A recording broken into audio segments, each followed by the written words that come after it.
मनुष्य इस पृथ्वी पर जन्म लेने वाला हर व्यक्ति सुख, शांति और समृद्धि की तलाश करता है। लेकिन जीवन की यात्रा में कई बार ऐसी परिस्थितियां सामने आती हैं जो समझ से परे होती हैं। कभी परिवार में असंतुलन, कभी मानसिक तनाव, कभी आर्थिक संकट, कभी विवाह में बाधाएं, तो कभी जीवन में बिना कारण आने वाली कठिनाइयां। कई लोग इन समस्याओं का समाधान खोजने के लिए अनेक मार्ग अपनाते हैं। कोई ज्योतिष से मार्गदर्शन लेता है, कोई पूजा और अनुष्ठान करता है, कोई तीर्थ और साधना करता है। लेकिन मनुष्य के भीतर एक प्रश्न हमेशा रहता है, क्या कोई ऐसा मार्ग है जो जीवन की अनेक बाधाओं और दोषों का एक साथ समाधान कर सके? भारत की प्राचीन वैदिक संस्कृति इस प्रश्न का उत्तर देती है, और वो उत्तर है यज्ञ। सनातन वैदिक परंपरा में यज्ञ को केवल एक धार्मिक अनुष्ठान नहीं माना गया है, बल्कि इसे सृष्टि के संतुलन और सामंजस्य का आधार बताया गया है। वेदों के अनुसार यज्ञ मनुष्य, प्रकृति और दिव्य शक्तियों के बीच एक पवित्र संवाद का माध्यम है। ऋग्वेद का पहला मंत्र ही यज्ञ और अग्नि की महिमा से आरंभ होता है। ऋग्वेद अग्नि मीले पुरोहितम यज्ञस्य देवमृत्विजम होतारम रत्नधातमम।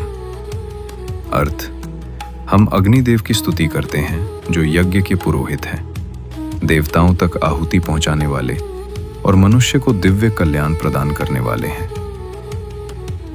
वैदिक परंपरा में अग्नि को देवताओं और मनुष्यों के बीच संदेशवाहक माना गया है। जब यज्ञ में आहुति दी जाती है तो वो केवल एक भौतिक क्रिया नहीं होती, बल्कि वो एक आध्यात्मिक समर्पण का प्रतीक होती है। अग्नि उस आहुति को सूक्ष्म रूप में दिव्य चेतना तक पहुंचाने का माध्यम बनती है। भगवद गीता में भी भगवान श्री कृष्ण ने यज्ञ के महत्व को सृष्टि के संतुलन से जोड़ा है। भगवद गीता अन्नाद भवन्ति भूतानि पर्जन्यादन्न संभवः यज्ञाद भवति पर्जन्यो यज्ञः कर्म समुद्भवः। अर्थ, सभी जीव अन्न से उत्पन्न होते हैं, अन्न वर्षा से उत्पन्न होता है और वर्षा यज्ञ से उत्पन्न होती है। इस प्रकार यज्ञ केवल व्यक्तिगत साधना नहीं है, बल्कि ये संपूर्ण सृष्टि के प्राकृतिक, आध्यात्मिक और सामाजिक संतुलन का आधार है। प्राचीन भारत में ऋषि मुनि और राजाओं द्वारा किए जाने वाले यज्ञ केवल धार्मिक अनुष्ठान नहीं थे, बल्कि वे समाज की शांति, प्रकृति की समृद्धि और मानव जीवन के कल्याण के लिए किए जाते थे। यही कारण है कि वेदों और उपनिषदों में यज्ञ को मानव जीवन का एक महत्वपूर्ण आध्यात्मिक कर्म माना गया है।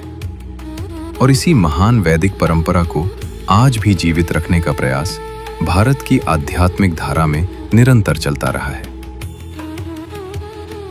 भारत की प्राचीन वैदिक सभ्यता में यज्ञ केवल एक धार्मिक अनुष्ठान नहीं था, बल्कि ये जीवन और सृष्टि के संतुलन का एक महत्वपूर्ण आध्यात्मिक और सामाजिक माध्यम माना जाता था। प्राचीन काल में ऋषि मुनि, तपस्वी और महान राजा समाज प्रकृति और समस्त सृष्टि के कल्याण के लिए विभिन्न प्रकार के वैदिक यज्ञ आयोजित करते थे। इन यज्ञों का वर्णन वेदों, ब्राह्मण ग्रंथों, उपनिषदों और महाभारत, रामायण जैसे प्राचीन ग्रंथों में भी मिलता है। इतिहास में कई महान यज्ञों का उल्लेख मिलता है। अश्वमेध यज्ञ, जो राजसत्ता और धर्म की स्थापना का प्रतीक माना जाता था। राजसूय यज्ञ, जो राज्य की समृद्धि, व्यवस्था और सामाजिक संतुलन के लिए किया जाता था। वाजपेय यज्ञ, जो शक्ति, प्रतिष्ठा और आध्यात्मिक उन्नति का प्रतीक था। और अग्निहोत्र यज्ञ, जो दैनिक वैदिक साधना का एक महत्वपूर्ण अंग माना जाता है। इन यज्ञों का उद्देश्य केवल धार्मिक अनुष्ठान करना नहीं था, बल्कि प्रकृति के साथ सामंजस्य स्थापित करना, समाज में शांति और समृद्धि बनाए रखना और मनुष्य को आध्यात्मिक चेतना से जोड़ना भी था। वैदिक परंपरा में यह विश्वास किया गया कि जब पवित्र मंत्रों के साथ यज्ञ किया जाता है तो वो वातावरण को शुद्ध करता है, मन को शांत करता है और सकारात्मक ऊर्जा का संचार करता है। इसी कारण यज्ञ को प्राचीन भारत में केवल एक कर्मकांड नहीं, बल्कि मानव, प्रकृति और दिव्यता के बीच एक पवित्र समन्वय का माध्यम माना गया है। संस्कृत में यज्ञ शब्द यज धातु से बना है। वैदिक व्याख्या के अनुसार यज का अर्थ है देव पूजा, संगतिकरण और दान, अर्थात पूजा करना, दिव्य शक्तियों का सम्मान करना और अपने जीवन को उच्चतर चेतना से जोड़ना। इसी कारण यज्ञ को सनातन परंपरा में केवल एक बाहरी अनुष्ठान नहीं, बल्कि आंतरिक साधना का एक प्रतीक माना गया है। यज्ञ हमें यह स्मरण कराता है कि मनुष्य का जीवन केवल भौतिक उपलब्धियों तक सीमित नहीं है, बल्कि उसका उद्देश्य अपने भीतर की चेतना को शुद्ध और जागृत करना भी है। जब यज्ञ की पवित्र अग्नि प्रज्वलित होती है और वैदिक मंत्रों के साथ आहुति अर्पित की जाती है, तो वो केवल एक कर्मकांड नहीं होता। ये उस भावना का प्रतीक होता है जिसमें मनुष्य अपने भीतर के अहंकार, भय, क्रोध, लोभ और नकारात्मक विचारों को दिव्य चेतना के समक्ष समर्पित करता है। अग्नि वैदिक परंपरा में शुद्धता और परिवर्तन का प्रतीक मानी जाती है। इसलिए यज्ञ में दी जाने वाली प्रत्येक आहुति एक आध्यात्मिक संकल्प का प्रतीक होती है। हर आहुति के साथ एक पवित्र शब्द बोला जाता है, स्वाहा। संस्कृत में स्वाहा का अर्थ है पूर्ण समर्पण, अर्थात जो कुछ भी अर्पित किया जा रहा है वो ईश्वर और दिव्य चेतना को समर्पित है। यही कारण है कि यज्ञ को केवल अग्नि में आहुति देने की प्रक्रिया नहीं, बल्कि मन, विचार और चेतना की शुद्धि का एक पवित्र माध्यम माना गया है। भारत की संत परंपरा ने भी वेदों और गीता में वर्णित यज्ञ के महत्व को अपने उपदेशों और ग्रंथों के माध्यम से समाज तक पहुंचाया है। महाराष्ट्र की संत परंपरा में संत ज्ञानेश्वर महाराज ने भगवत गीता के गूढ़ तत्व ज्ञान को अपनी महान कृति ज्ञानेश्वरी के माध्यम से सरल भाषा में समझाया।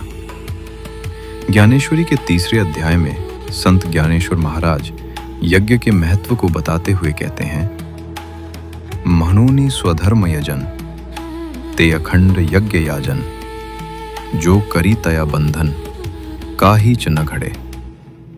अर्थ, जब मनुष्य अपने कर्तव्य और धर्म को यज्ञ भाव से करता है तो उसके कर्म उसे बंधन में नहीं बांधते। इसी अध्याय में भगवान श्री कृष्ण अर्जुन से कहते हैं, देवान भाव्यतानेन ते देवा भावयन्तु वा परस्परम भावयन्तः श्रेया परम वाप्स्यथ। अर्थ, यज्ञ के माध्यम से देवताओं का सम्मान और संतोष करो और देवता भी तुम्हारे जीवन में समृद्धि और कल्याण प्रदान करेंगे। ज्ञानेश्वरी में आगे कहा गया है, अन्नाद भवन्ति भूतानि पर्जन्यादन्न संभवा, यज्ञाद भवति पर्जन्यो यज्ञः कर्म समुद्भवा। अर्थ, सभी जीव अन्न से उत्पन्न होते हैं, अन्न वर्षा से उत्पन्न होता है और वर्षा यज्ञ से होती है। अर्थात यज्ञ केवल एक धार्मिक क्रिया नहीं है, बल्कि यह सृष्टि के प्राकृतिक और आध्यात्मिक संतुलन का आधार है। ज्ञानेश्वर महाराज यह भी बताते हैं कि जो लोग यज्ञ की भावना से कर्म करते हैं वे अपने कर्मों से शुद्ध होते हैं, और जो लोग केवल अपने स्वार्थ के लिए कर्म करते हैं वे कर्म बंधन में फंस जाते हैं। इसीलिए वैदिक परंपरा में कहा गया है, यज्ञ, दान और तप मानव जीवन के ऐसे पवित्र कर्म हैं जो व्यक्ति, समाज और प्रकृति के बीच संतुलन स्थापित करते हैं। और यही कारण है कि भारत की संत परंपरा ने यज्ञ को केवल एक अनुष्ठान नहीं, बल्कि धर्म, कर्तव्य और समर्पण का एक महान आध्यात्मिक मार्ग बताया है। सनातन धर्म के प्राचीन ग्रंथों में मानव जीवन को केवल भौतिक घटनाओं का परिणाम नहीं माना गया, बल्कि इसे कर्म, प्रकृति और ब्रह्मांडीय शक्तियों के सूक्ष्म संबंधों से जुड़ा हुआ बताया गया है। कई बार जीवन में आने वाली कठिनाइयां हमारे कर्मों, ग्रहों की स्थितियों या पारिवारिक और आध्यात्मिक कारणों से भी जुड़ी हो सकती हैं। इन्हें शास्त्रों में दोष या असंतुलन की स्थितियां कहा गया है। इनमें कुछ प्रमुख दोषों का उल्लेख मिलता है। पितृदोष, पूर्वजों से जुड़े अधूरे कर्तव्यों या स्मरण की कमी से उत्पन्न असंतुलन। काल सर्प दोष, राहु और केतु की विशेष ग्रह स्थिति से जुड़ी परिस्थितियां। गुरु चांडाल दोष, जब ज्ञान और विवेक के ग्रहों में असंतुलन की स्थिति बनती है। मंगल दोष, विवाह और पारिवारिक जीवन से जुड़ी कुछ बाधाओं से संबंधित। चंद्र दोष, मानसिक शांति, भावनात्मक संतुलन और मन की स्थिरता से जुड़ा। शनि दोष, कर्म, धैर्य और जीवन की परीक्षाओं से जुड़ी परिस्थितियां। राहु दोष और केतु दोष, भ्रम, अस्थिरता या आध्यात्मिक उलझनों से संबंधित अवस्थाएं।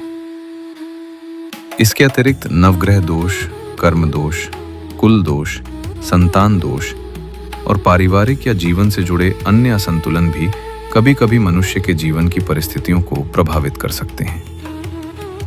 सनातन परंपरा में इन स्थितियों के संतुलन के लिए ध्यान, साधना, दान, जप और वैदिक यज्ञ जैसे आध्यात्मिक उपाय बताए गए हैं।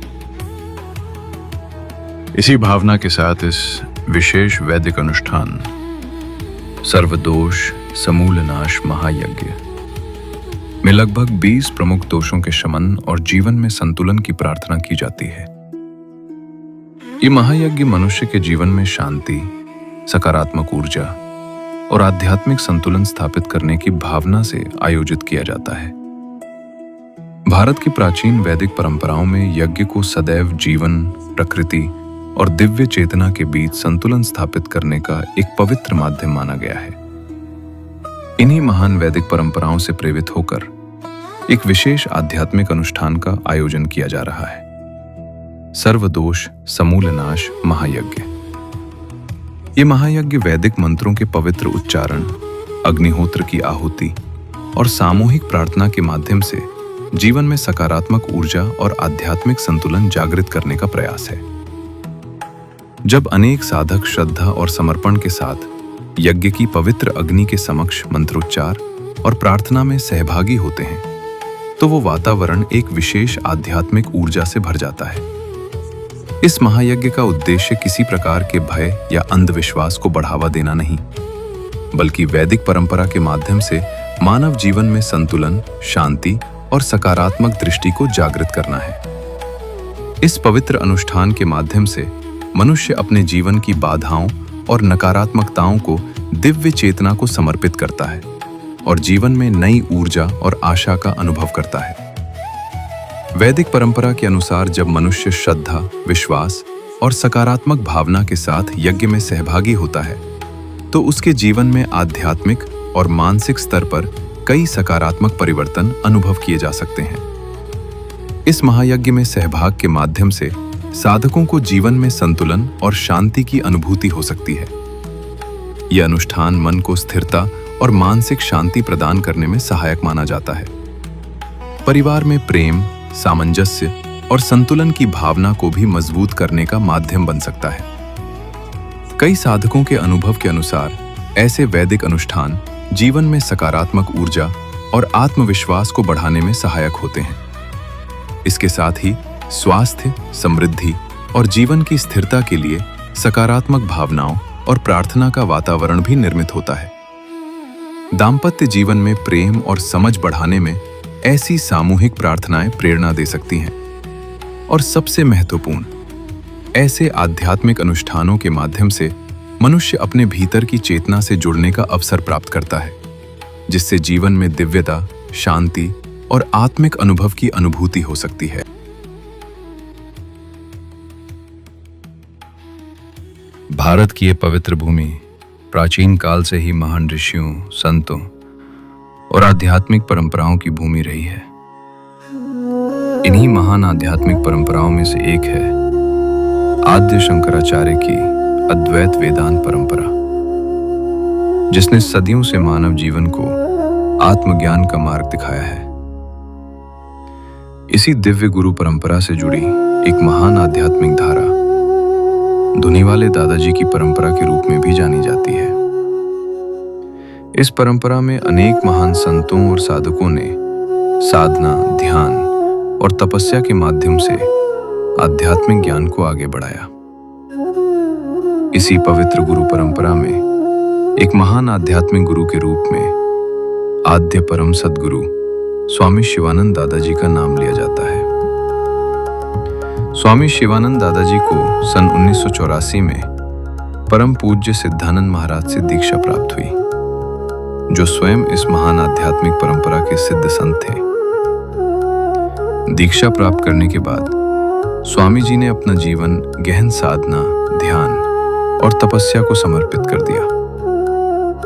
उनकी साधना का सबसे महत्वपूर्ण चरण सन 1999 में आया, जब उन्होंने पवित्र अग्नि धूनी के समीप लगातार 18 महीनों तक गहन ध्यान और तपस्या की। ये तपस्या अत्यंत कठिन थी।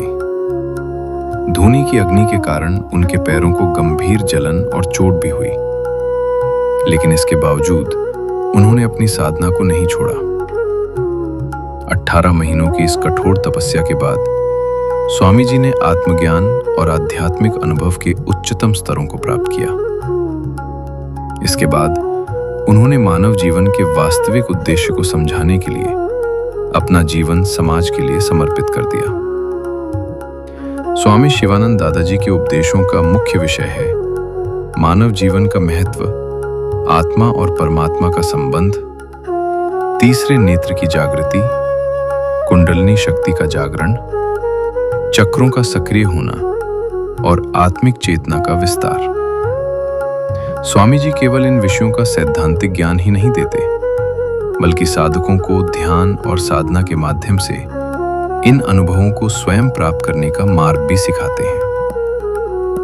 आज स्वामी शिवानंद दादाजी के मार्गदर्शन में भारत के विभिन्न स्थानों पर 30 से अधिक आश्रम और ध्यान केंद्र स्थापित हो चुके हैं, जहां हजारों साधक ध्यान, मंत्र साधना और आध्यात्मिक अभ्यास के माध्यम से अपने जीवन में परिवर्तन का अनुभव कर रहे हैं। महाराष्ट्र के धुले जिले के पिंपलनेर में स्थित उनका मुख्य ध्यान केंद्र साधकों और भक्तों के लिए एक महत्वपूर्ण आध्यात्मिक स्थल माना जाता है। स्वामी शिवानंद दादाजी का उद्देश्य स्पष्ट है, मानव जीवन को उसके सर्वोच्च आध्यात्मिक लक्ष्य की ओर मार्गदर्शन देना, और वह लक्ष्य है आत्मज्ञान, आंतरिक जागरण और जन्म मृत्यु के चक्र से मुक्ति। इसी आध्यात्मिक मार्गदर्शन और दिव्य प्रेरणा के अंतर्गत स्वामी शिवानंद दादाजी के मार्गदर्शन में अनेक वैदिक यज्ञ और आध्यात्मिक अनुष्ठान समय समय पर आयोजित किए जाते रहे हैं।